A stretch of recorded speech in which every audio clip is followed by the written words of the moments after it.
Olá pessoal, bem-vindos ao Homeoplace.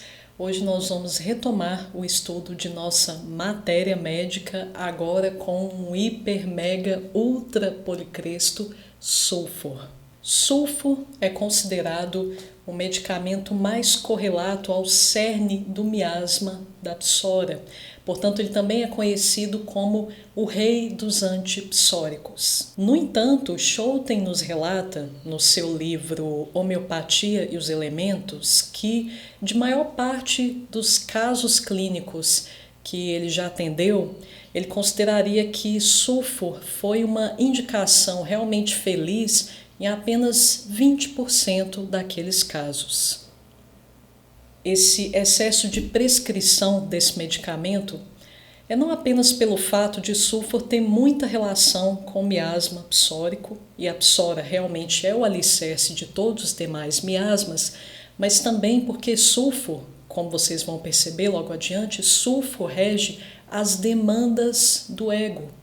Portanto, principalmente na nossa sociedade ocidental contemporânea, nós temos muitos distúrbios e desequilíbrios relacionados à administração do nosso ego. Partindo agora diretamente para a análise desse medicamento. Sulfur é extremamente indicado para pessoas que apresentam a sensação de que elas foram oprimidas, foram humilhadas, foram inferiorizadas e agora, como consequência, elas têm também a percepção de que elas precisam se esforçar.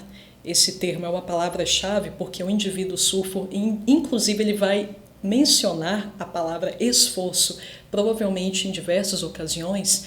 Agora esse indivíduo ele vai ter que se esforçar para compensar essa autoimagem degenerada.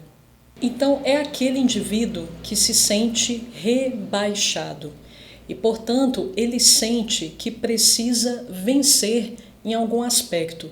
Normalmente, em todos os aspectos da vida básica, por exemplo, no setor financeiro, no setor afetivo, no âmbito familiar, mas nós vamos abrir aqui um parênteses para o âmbito afetivo. Observe, se a sensação nuclear de sulfur é a de que eu não sou merecedor, eu não tenho valor, eu estou numa posição inferiorizada, como vocês acham que essa pessoa vai se comportar dentro de um relacionamento? Ela vai nutrir a crença de que ela precisa seduzir o parceiro. Ela precisa se, novamente, esforçar para obter a atenção do parceiro.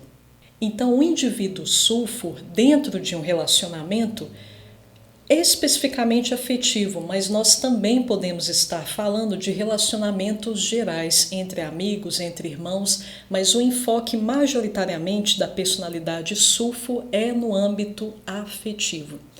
Quando o sulfur está dentro de um relacionamento, ele vai empregar diversas estratégias de sedução, mas há algumas estratégias específicas, como o presentear o seu parceiro afetivo. Existe também a alta probabilidade desse indivíduo passar a se envaidecer em demasia em relação à sua aparência. Ou seja, a pessoa está sempre olhando como está o visual dela, surge uma verruguinha no rosto, ela já fica apavorada porque ela acredita que aquilo ali será um defeito percebido pelo seu parceiro. Se as roupas não combinam muito bem, ela acha que o parceiro vai notar e, portanto, vai descredibilizá-la e assim por diante.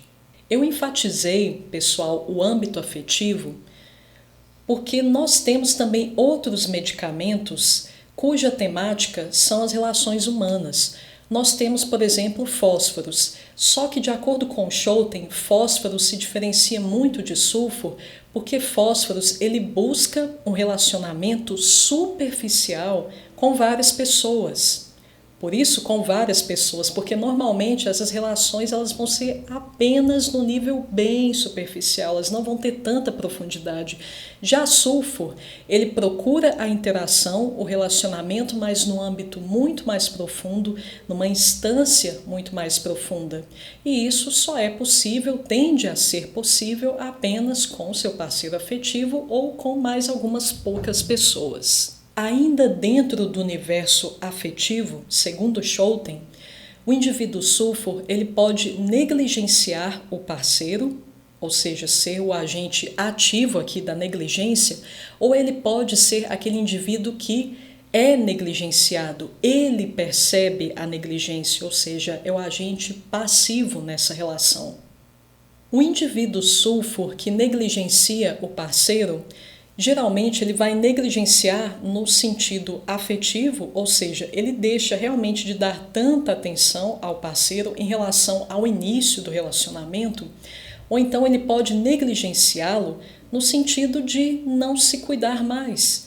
Por exemplo, no início do relacionamento o marido era saradão e com o passar do tempo deixou de cuidar da sua aparência, porque de acordo com a perspectiva dele, aquilo ali tá bom demais, não precisa melhorar mais a aparência para a esposa não, tá ótimo do jeito que ele tá. Nasce daí uma famosa rubrica de Sulfur que inclusive consta no repertório de Kent. Sensação de que os trapos velhos são finos e elegantes como seda.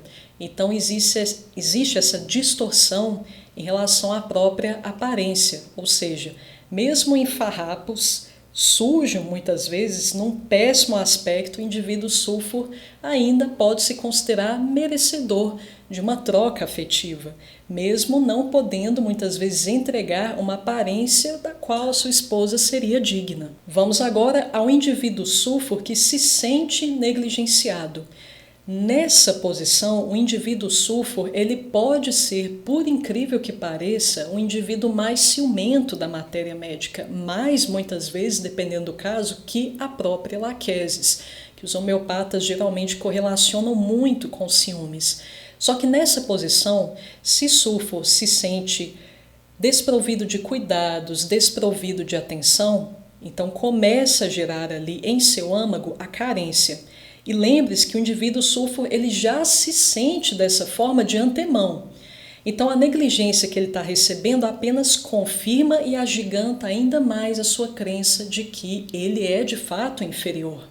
Então, nesses casos, o indivíduo Sulfur pode começar a policiar muito o parceiro, às vezes sem necessidade alguma. Muitas vezes o parceiro sequer deu a entender objetivamente que ele estava tendo um caso com outra pessoa. Chega ao ponto, pessoal, do indivíduo Sulfur proibir o seu parceiro de ter qualquer tipo de contato com outras pessoas, especialmente do sexo oposto, porque ele vê essa possibilidade de rivalidade afetiva. Então os esforços de Sulfur giram muito em torno de ser alguém, de sustentar uma boa aparência, de transmitir uma imagem de sucesso capaz de convencer as pessoas, capaz de despertar o respeito, a consideração. Sulfur também busca o desenvolvimento de habilidades, de conhecimentos, de faculdades, aptidões, talentos diversos. Mas observem, mais uma vez, que se trata de um esforço egóico. Não se trata de um tipo de esforço para a formação interior, para o desenvolvimento interior. Trata-se de uma forma de reafirmar o seu valor para o âmbito externo. Trata-se de um esforço para ser considerado, respeitado e honrado. E Sulfur costuma acreditar que os seus esforços rumo ao sucesso, rumo à conquista de suas metas, sejam essas metas financeiras, profissionais, afetivas, Sulfur realmente acredita que seus esforços renderão frutos. Daí a faceta otimista dessa personalidade. Inclusive, eu estava lendo um estudo muito interessante tratando de algumas características que os milionários, pessoas muito bem-sucedidas no universo financeiro, apresentam. E existia uma característica muito curiosa nessas pessoas, em todas essas pessoas basicamente, que era o acordar às 5 da manhã. Os ricaços dessa matéria que eu li, todos tinham esse comportamento. E Sulfur também é um tipo de indivíduo que costuma levantar às 5 da manhã. Vocês podem encontrar a rubrica insônia após 5 da manhã. Há mesmo a possibilidade das pessoas muito ricas, milionárias, bilionárias serem essencialmente sulfur, majoritariamente sulfur?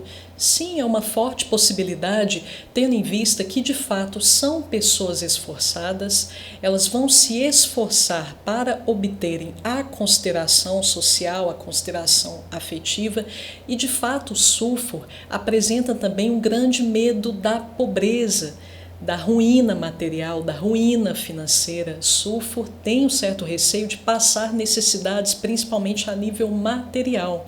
Por essa razão, em função desse medo, essas pessoas podem se esforçar muito para transcender esse medo, esse receio, de forma a serem pessoas muito bem-sucedidas materialmente, porque aí elas exterminam de vez o fantasma desse temor. As pessoas que são muito bem-sucedidas no âmbito financeiro, nós percebemos nelas uma série de inseguranças. Sempre que nos dedicamos excessivamente a determinado âmbito de nossa vida, há uma altíssima probabilidade de um indivíduo, na verdade, estar compensando uma carência, uma insegurança crônica interna naquilo que ele está executando. E isso pode ser o caso das pessoas bem-sucedidas da contemporaneidade, bem-sucedidas financeiramente. Então, Sulfur se esforça.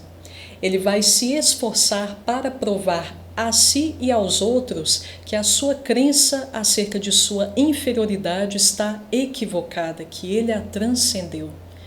Só que existem alguns conceitos nas entrelinhas da palavra esforço. Quando eu falo que eu estou me esforçando para obter algo, significa que eu estou gastando mais energia que naturalmente eu seria capaz de gastar. Ou seja, há implícito aqui uma ideia de forçamento.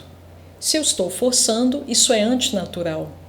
Se é antinatural, essa energia ela tende a se esgotar com o passar do tempo. Então nós temos duas versões, duas polaridades de sulfur.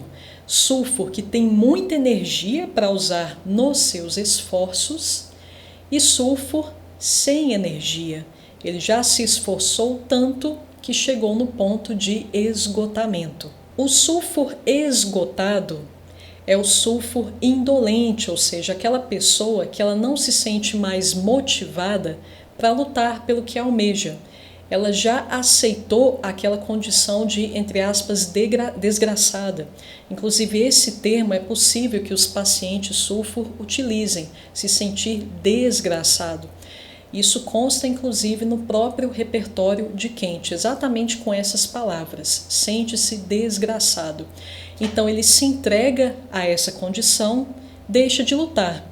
Deixa de lutar para alcançar a boa aparência, que ele lutava tanto para manter em outra versão sua.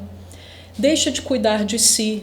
Então, é aquela versão sulfur até um pouco estereotipada que conhecemos. Algumas pessoas associam a imagem de sulfur, inclusive a imagem do nosso tradicional mendigo, ou seja, aquela pessoa em farrapos, negligencia higiene pessoal, já não toma banho, não tem interesse de se cuidar, não tem interesse de lavar as próprias roupas, muitas vezes anda com uma roupa ali que ela passou meses, semanas com ela, muitas vezes. Então, essa versão de sulfur é a versão que já se entregou à sensação de desgraça interior.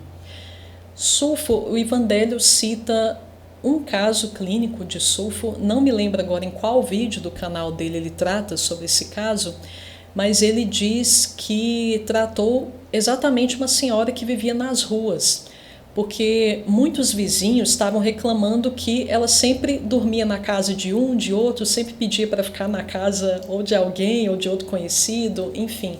Então as pessoas se reuniram para buscar uma solução de tratamento para aquela senhora.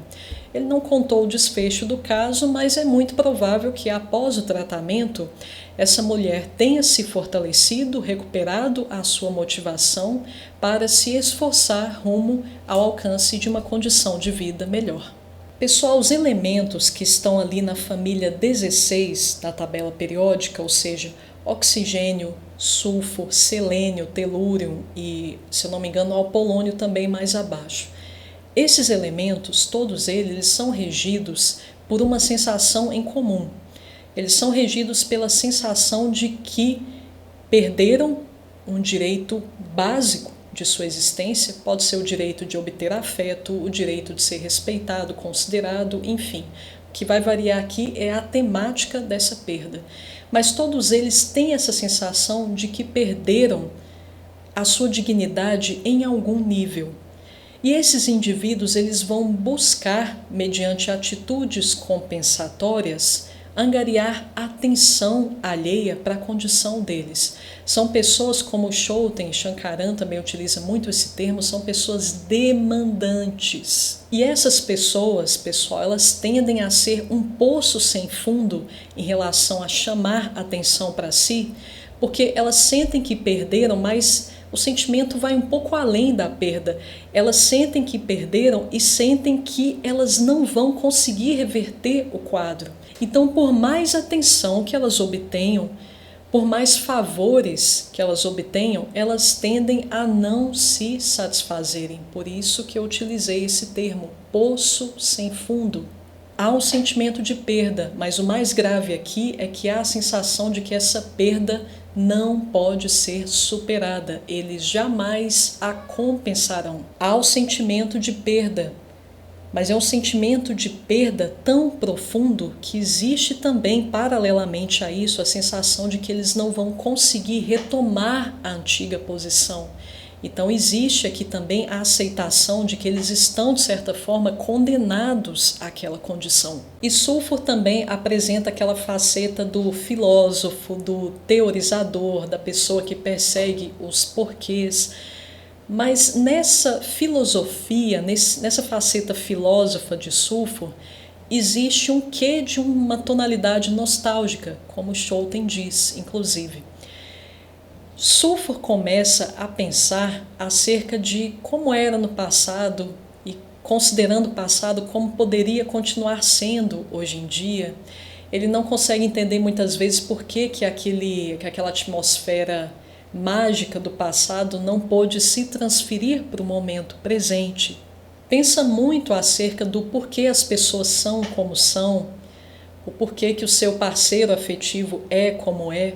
Há uma necessidade de compreensão profunda dos fatos, mas bastante atenção, pessoal, que algumas pessoas podem lembrar, principalmente quem estuda um método periódico, pode fazer alguma correlação com os lantanídeos, que também apresentam muito essa necessidade de uma compreensão profunda. Só que, no entanto, pessoal, a necessidade de compreensão dos lantanídeos, a necessidade de entendimento, de buscar respostas, ela tem como objetivo, essa busca inquieta, ela tem como objetivo a formação interior. Isso é muito diferente, pessoal, de formação do ego. O ego, ele existe basicamente para eu transmitir determinada imagem para o âmbito externo. Não existe ego se eu desconsiderar o universo externo. Já os lantanídeos, eles se satisfazem com uma busca interior apenas, de forma que eles usufruem do que eles conquistam, muitas vezes de forma independente do setor externo, independente do parecer das pessoas. Independência e autonomia são termos-chave para os lantanídeos. Só para exemplificar para vocês o que seria um sulfur e o que seria um lantanídeo. Sulfur, me vestir de uma forma que, de acordo com os meus critérios, parece apropriado, olho no espelho, estou gostando do que vi, veio alguém dar uma opinião sobre a minha roupa e disse: Letícia, eu acho interessante você trocar essa roupa, porque eu não achei que combinou muito os acessórios que você está usando com essa calça, por exemplo. Sulfur é capaz de trocar a roupa. Ele vai levar em consideração a opinião da pessoa. Agora o lantanídeo. Ele se veste, se arruma, olha no espelho, gostou do que viu? Tá bom. Isso basta para ele. Se alguém chegar ao lado dele e dizer: nossa, fulano, não combinou, tá super desarmônica essa combinação de roupa que você fez, sugiro que você troque. Lantanídeo não vai trocar, muito provavelmente. Porque o que vale para o lantanídeo é ele estar bem com ele mesmo, desconsiderando, mais uma vez enfatizando, o âmbito externo. A busca pela beleza, pela compreensão profunda, pelo entendimento de Sulfur, visa sim a formação de um conteúdo interior, mas para posteriormente eu exibir esse resultado para o âmbito externo de forma que eu seja aceito. Os lantanídeos já não buscam ser aceitos pelo meio, mas serem aceitos por si mesmos. O estudo filosófico profundo, as investigações, os inquéritos de um lantanídeo, o lantanídeo espera que rendam resultado para ele próprio, e isso para ele geralmente basta. Muitas pessoas também conhecem Sulfur como o bondoso, uma pessoa que se preocupa com os demais. Isso é fato, de fato essa informação procede. Só que, no entanto, o que nós precisamos analisar aqui é o que Sulfur visa ao transmitir essa imagem de bondoso. O que Sulfur espera é uma aprovação desse comportamento, porque a imagem do bondoso, da pessoa servil, ela é muito prestigiada na nossa sociedade atual. Podemos estabelecer aqui um paralelo, inclusive, com Cófia Cruda. Cófia Cruda também apresenta essa rubrica, benevolência. Só que também, no caso de Cófia, essa benevolência, ela tem um objetivo específico. A pessoa se sente bem realmente em fazer o bem, pessoal. Nem estou dizendo que a pessoa não sente nenhuma troca energética com o processo. Isso é prazeroso para Cófia, mas o objetivo principal de Cófia, ao ser benevolente, é ser incluído em determinado grupo, é ser aceito por alguma pessoa. No caso de Sulfur, existe o interesse também, e mais uma vez reforçando, o interesse é a aprovação, especialmente social e afetiva. As crianças Sulfur, elas têm um fascínio por macacos, inclusive até o indivíduo adulto Sulfur, ele ainda pode ser muito fascinado pela figura do macaco, e a criança Sulfur, ela tem o hábito, basicamente como uma espécie assim, de necessidade até, de tocar os objetos, como se o ato de tocar conferisse alguma realidade aos objetos. A impressão que nós temos é que, enquanto a criança não toca o objeto, aparentemente aquilo não é real o suficiente para ela. Vamos agora às principais rubricas mentais de Sulfur. A primeira delas, ansiedade pelos outros. Ansiedade pelos outros aqui, nesse caso, pode ser sinônimo de preocupação com os outros. Esperançoso, nós podemos considerar aqui como uma espécie de otimismo em relação ao que está por vir. Então, como eu já mencionei, Sulfur realmente acredita que os seus esforços serão bem-sucedidos e renderão frutos. Sensação de que seu corpo é escuro. Isso aqui, pessoal, pode ser o próprio tom escuro, como uma pessoa negra, ou isso aqui pode se dar em função da sensação de ter algum excesso de impureza, sujeira mesmo sobre a pele. Sensação de que está emagrecendo. Isso é uma sensação bem perceptível, especialmente no caso das mulheres. Sensação de ser desgraçado. Inclusive essa sensação, como inclusive já mencionei, é algo muito premente nessa personalidade. Transtornos após quadro de humilhação. Na verdade, a crença raiz de maior parte dos transtornos de Sulfur provém justamente dessa sensação de que fui inferiorizado, não tenho tanto valor em função de algum episódio que sofri de humilhação, de ter sido zombado, humilhado e assim por diante. Transtornos por embaraço, por constrangimento. Esse tipo de transtorno, juntamente com o de cima, como eu mencionei, eles podem explicar os desequilíbrios, as crenças de Sulfur, especialmente a crença na sua inferioridade, medo da pobreza, medo que tende a perseguir enormemente essa personalidade.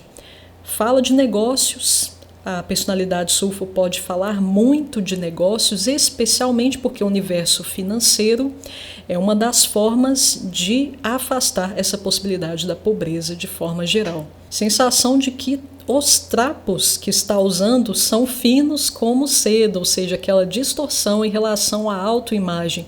A pessoa realmente ela está com um péssimo aspecto, mas julga que está, entre aspas, abafando. Comportamento tolo também, aquela felicidade e orgulho, mas sem uma razão de ser, sem um fundamento prático, um fundamento objetivo, real exatamente. Pode negligenciar sua própria aparência, como já comentamos anteriormente. Sensação de que é uma grande personalidade, é uma grande pessoa. Grande aqui, pessoal, no sentido social.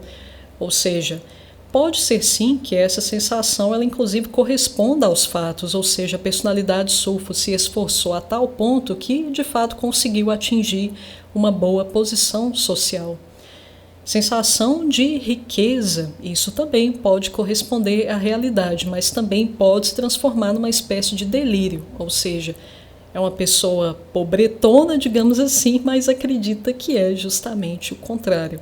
Como eu mencionei no caso das crianças, toca os objetos e só acredita que é real após tocá-los ostensivamente. Então, apenas reforçando, pessoal, o gatilho para o desenvolvimento de todos os transtornos da personalidade sulfur é o que adveio da humilhação, de algum episódio em que a pessoa passou vergonha, foi rebaixada, foi humilhada, e a partir dali ela começou a nutrir a crença primordial de sulfur, que é a crença em sua inferioridade.